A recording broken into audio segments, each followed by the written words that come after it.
For this review of Flight Simulator, I'm going to start off by doing a trip from Denver Airport to Glenwood, Colorado. The Draco X is a highly modified Wilga. It has a Pratt & Whitney PT6A-28 that produces 680 horsepower. Since this is a lot of power for a little plane, the takeoff distance is a very short 78 feet.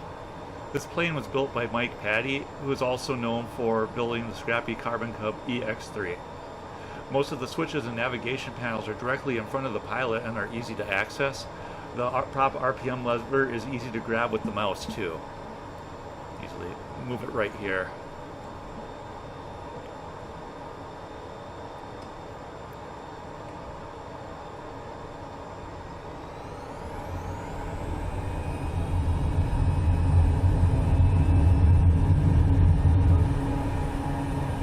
It's got a lot of power, so it's hard to get a nice clean takeoff with it.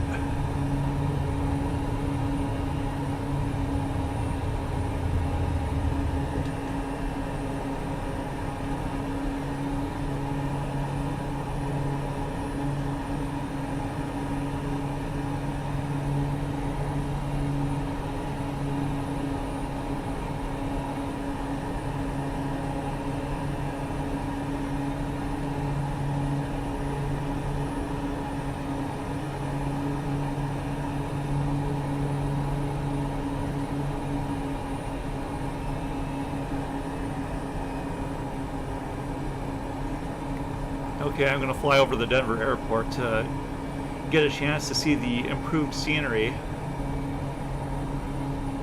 all the fine details.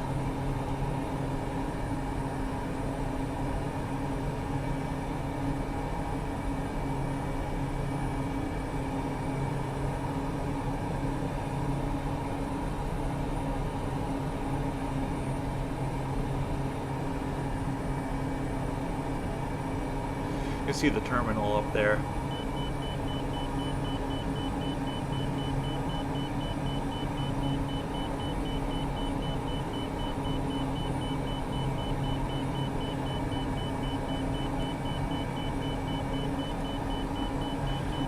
Next, we're going to head downtown and check out the landmarks.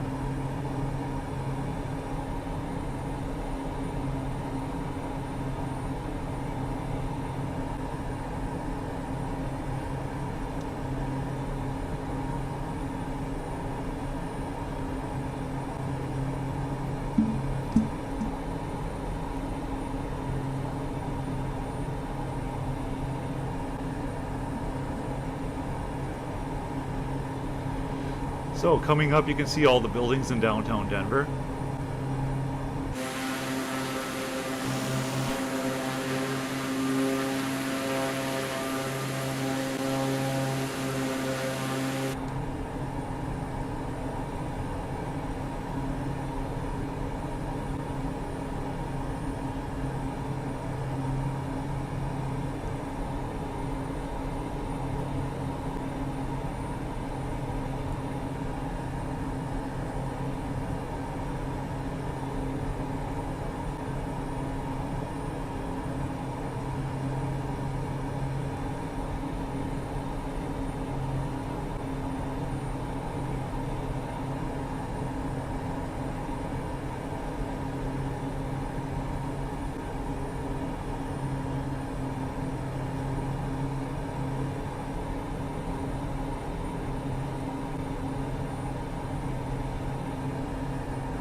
There are all the skyscrapers in downtown.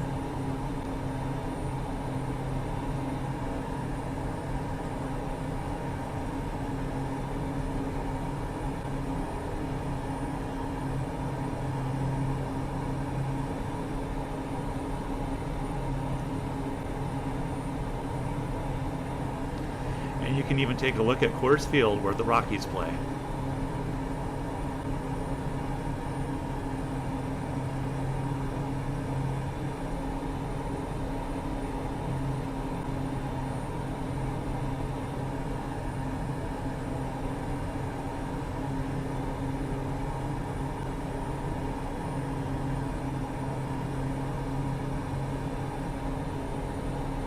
We even have the Denver Broncos here too.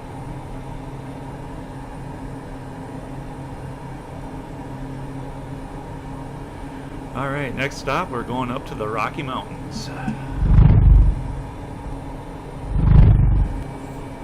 Start to see the trees all around the interstate. Of course, if you go this way on the interstate, it's just a direct climb up into the mountains.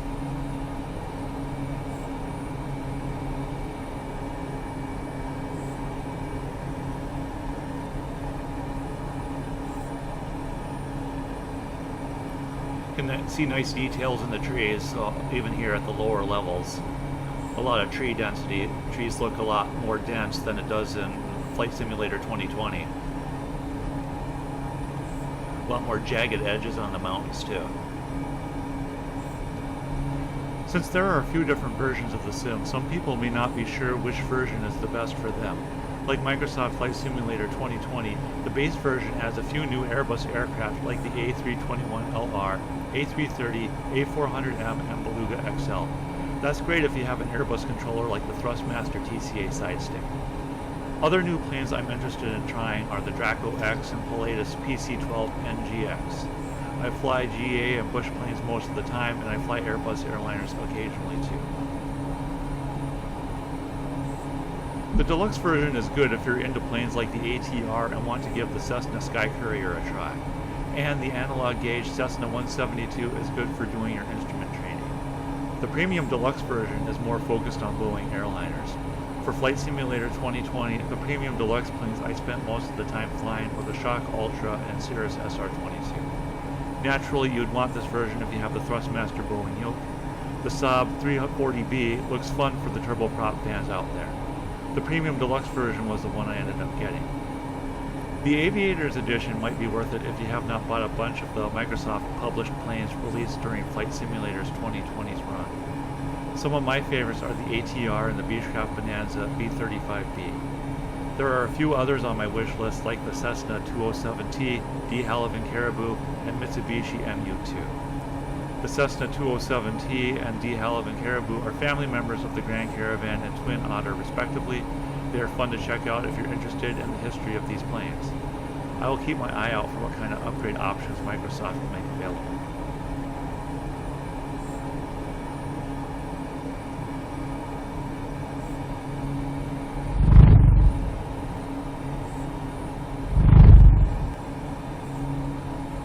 Okay, now we're up in the higher mountains in Colorado. You can get a nice good close look of all those jagged edges and peaks and crevices and lakes and trees. It's looking really nice.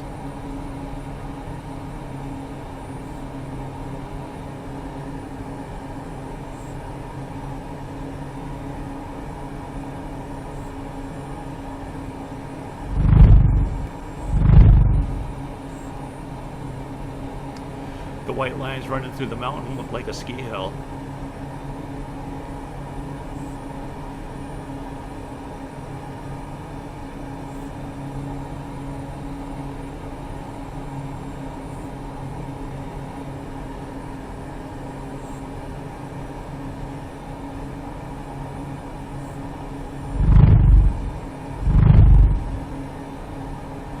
So I'm going to be landing at Summers Airport, Air Park in Glenwood, Colorado.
Sierra Traffic Patey Aviation November 86130 is on final runway tree 2 to land.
Doing bush flying like this shows some of the best of what Microsoft Flight Simulator 2024 has to offer.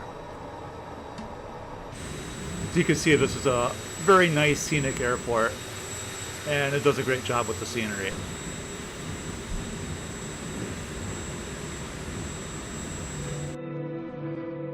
The sim now comes with an EFB that allows you to load realistic flight plans similar to your FAA charts.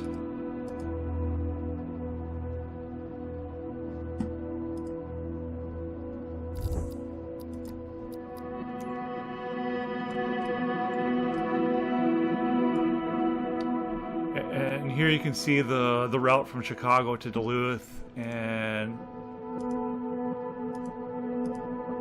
it gives all the waypoints, and they're all regular waypoints on the charts. We have the Lukla landing challenge, but this time it's a Twin Otter instead of a Grand Caravan. Some of my landings were rough because the throttle response curve needs a bit of tweaking, but it's hard to get it into the right spot to have a good control of the descent rate.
500.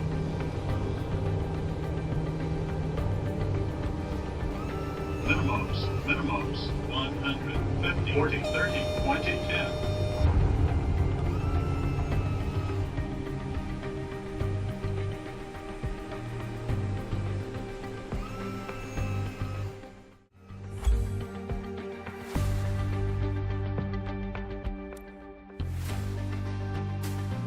This is where all our flying adventures begin. Why don't you walk around a bit while I finish the pre-flight preparations?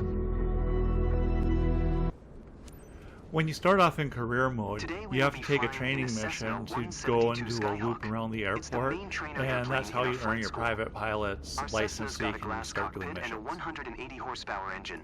Climbs well and is easy to fly. It's one sweet ride. I'm ready if you are, so hop in and buckle up. Let the good times roll. Welcome aboard. While you settle in, let's go over our flight plan.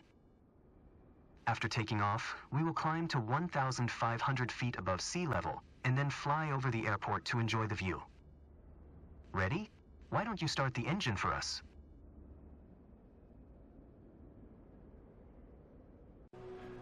So for career mode, once you earn your private pilot's license, which all you got to do is take the Cessna 172 and fly a loop around the airport, then you can go and earn specializations to unlock other planes for further on in your career.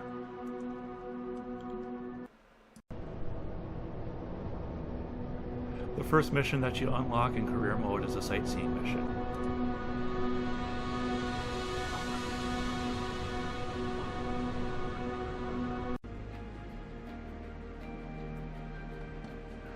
Alright, we're ready to do the sightseeing mission.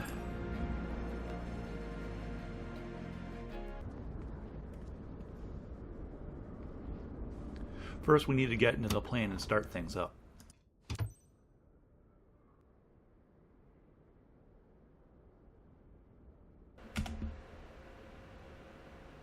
Ready for boarding, Ryan. Roger that. Next, we need to load up the passengers. Alright, come to see some fun things.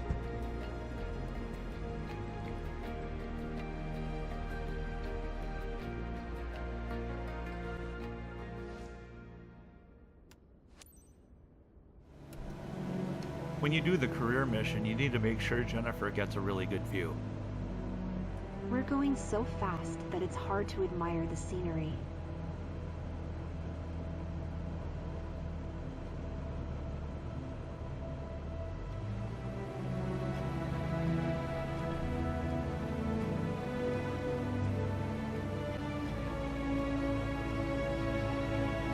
I would have loved to see more details. Can you get any lower?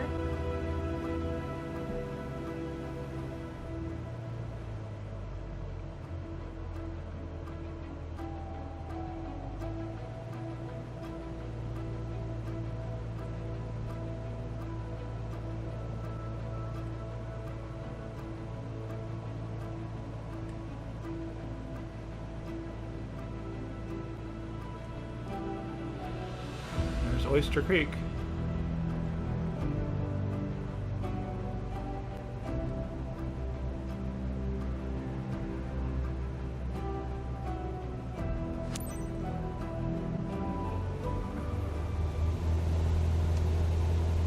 The view, it really is a whole new world. When you get done with your trip, you'll get a grade for your mission.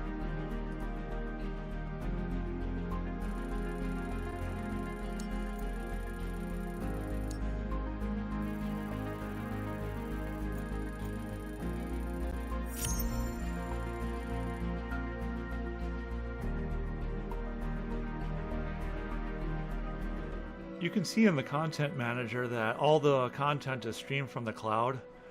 Includes all the scenery packs and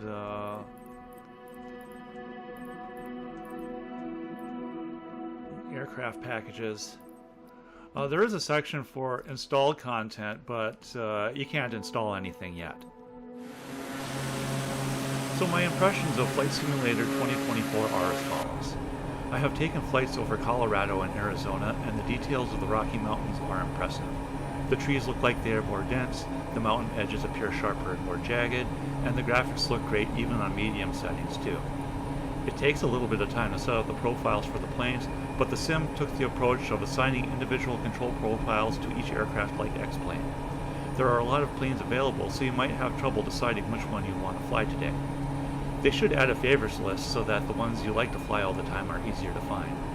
In summary, the scenery looks fantastic and the details take things to the next level, and there's a huge amount of content, a lot of planes, and twice as many as the previous version. So the cons for the sim are as follows. All the content for the game is streamed and you need a constant internet connection to be able to play. It would be nice if Microsoft made more of the content stored locally, like downloading a region pack for your local region, or having planes for the base version of the game all on your hard drive, or even some of your favorite planes too. Of course, all the content I have for Flight Simulator 2020 takes up 330 gigabytes, but it's typical for a lot of games to have 100 gigabytes for an install size these days. Putting more content in the base installation for faster loading is an acceptable trade-off to make here. You're going to need a fast internet connection to have a good experience. I have a 30 megabit connection and it is significantly slower loading all the details at the beginning of a flight compared to a hard drive. The first time loading a plane can take a few minutes for all the details to show up. Otherwise, Flight Simulator 2020 is still going to give value to players who want to have everything stored locally. It may be a colossal installation, but the loading times are significantly better, and 2 terabytes aren't that expensive, and it gives one plenty of space for games if you have a lot of downloading anxiety. So the cons for the sim are as follows. All the content for the game is streamed, and you need a constant internet connection to be able to play. It would be nice if Microsoft made more of the content stored locally, like downloading a region pack for your local region, or having planes for the base version of the game all on your hard drive, or even some of your favorite planes too. Of course, all the content I have for Flight Simulator 2020 takes up 330 gigabytes, but it's typical for a lot of games to have 100 gigabytes for an install size these days. Putting more content in the base installation for faster loading is an acceptable trade-off to make here. You're going to need a fast internet connection to have a good experience. I have a 30 megabit connection and it is significantly slower loading all the details at the beginning of a flight compared to a hard drive. The first time loading a plane can take a few minutes for all the details to show up. Otherwise, Flight Simulator 2020 is still going to give value to players who want to have everything stored locally. It may be a colossal installation, but the loading times are significantly better, and 2 terabytes aren't that expensive, and it gives one plenty of space for games if you have a lot of downloading anxiety.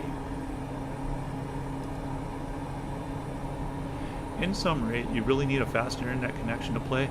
All the content is streamed and it's not possible to play offline. Currently, the game doesn't give players the option to sort planes or scenery locally in the Content Manager. Loading times can be a little slow and not all the details show up at the beginning of a flight, and some of the plane models don't cycle through the views like the previous version, so it makes it harder to use the center control panels on planes like the PC-6, A320, Beluga, and SR-22.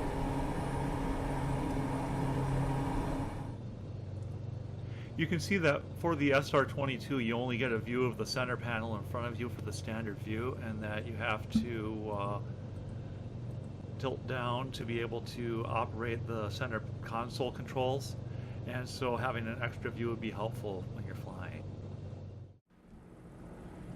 You can see for the Diamond DA40 all the main controls are right in front of you in the first view, so that makes it really easy to use and you don't have to fiddle around with anything while you're flying. Controls have setup issues. The throttle is progressive and the throttle curve acts more like it is on or off. That's very difficult for landing control. In general, I prefer a linear curve for twin engines and use a slightly progressive curve for Airbus airliners. Also had trouble mapping prop RPM and fuel mixture. Levers don't move through the range properly and end up getting stuck.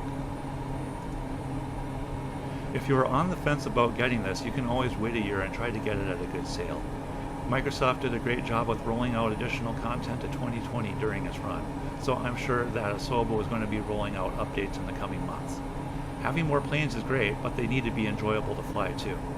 It does take a little bit of time to address the bugs and give a more polished user experience.